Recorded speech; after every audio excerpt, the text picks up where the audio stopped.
Hello, my viewers of the Vanguarding kind. It is I, Chronos Kaiser, and I will be coming at you today with a deck profile.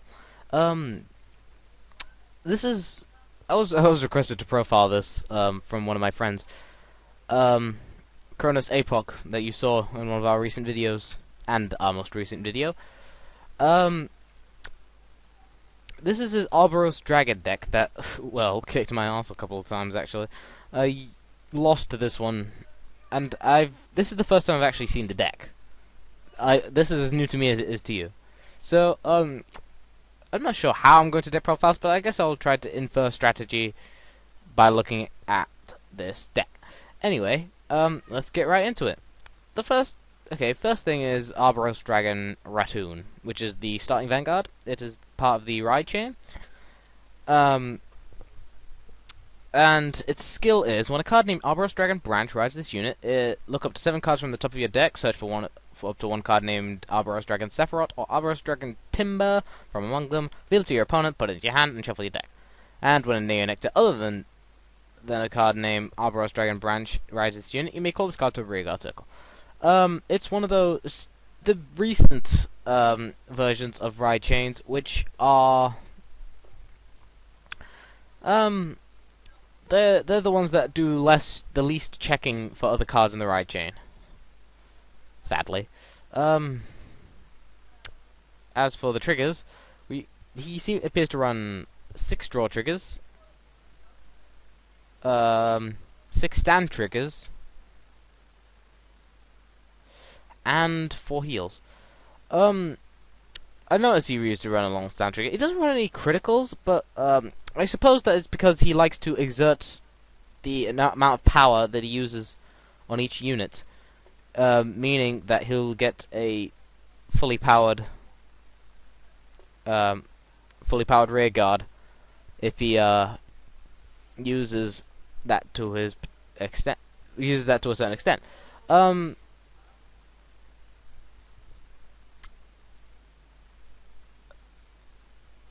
Let's see. I guess it makes full use of the power boosts because of Sephirot's skill, which involves having lots of cards and boosting power. Anyway, let's go on to the grade 1s. There appears to be 14 here. Just like those 17 grade 1s. Grade 0s even. He runs this 4 of the next part of the ride chain, which is a normal ride chain thing. 4 Corolla Dragon. What his strategy is basically once you ride Branch, you want to call one of these grade 1s to the rear guard, because then you can constantly duplicate and duplicate and duplicate until eventually you'll have a nice little back row to boost your units with. Next is the Lady of Kamorebi, which is rest and draw and discard and draw. This is likely to get next part of the ride chain early if you miss one, and of course eventually we'll get off to have Sephirot's skill. And 3 perfect guards. I'm not sure why he's running 4 in this break ride format, but I suppose he doesn't really feel. He probably feels like me that perfect guards, they clog up the deck, and having too many of them in your hand can be quite annoying. So I suppose he doesn't do that at all. As for grade 2s, I've noticed that he uses 12 of them, which I assume is due to the fact that he's using Knight of Young Lee's Gene, where he needs lots of them, because he uses 4 of each grade 2. That's the importance of it. Not the fact that there's 12, but the fact that there's 4 of each grade 2 in the deck.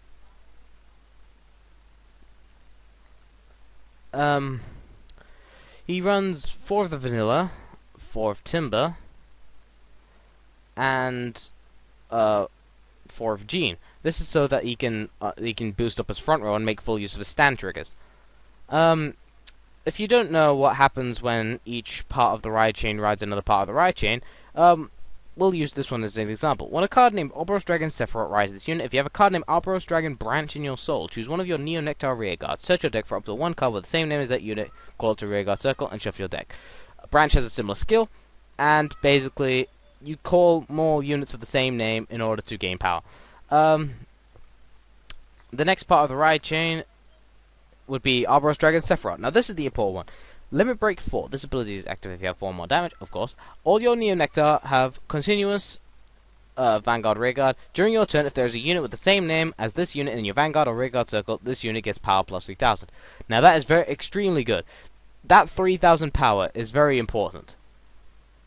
Because if he has either Corolla Dragon, Lady of Kamorebi, that have similar things, you can end up with over 20 plus columns, which can be extremely annoying.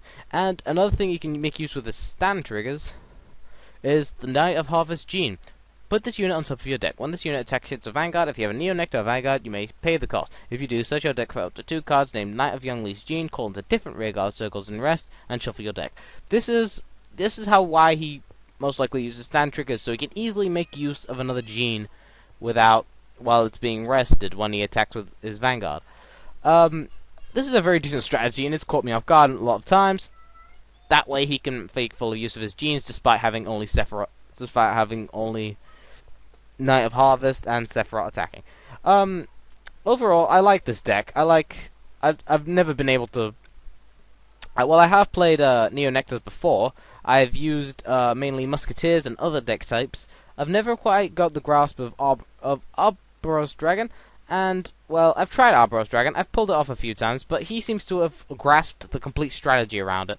Oh my god, that Arboros Dragon and Sephirot is so awesome. Anyway, I'm glad you like the deck. I hope you like the deck profile. This is Chronos Kaiser, and I am signing out. See ya!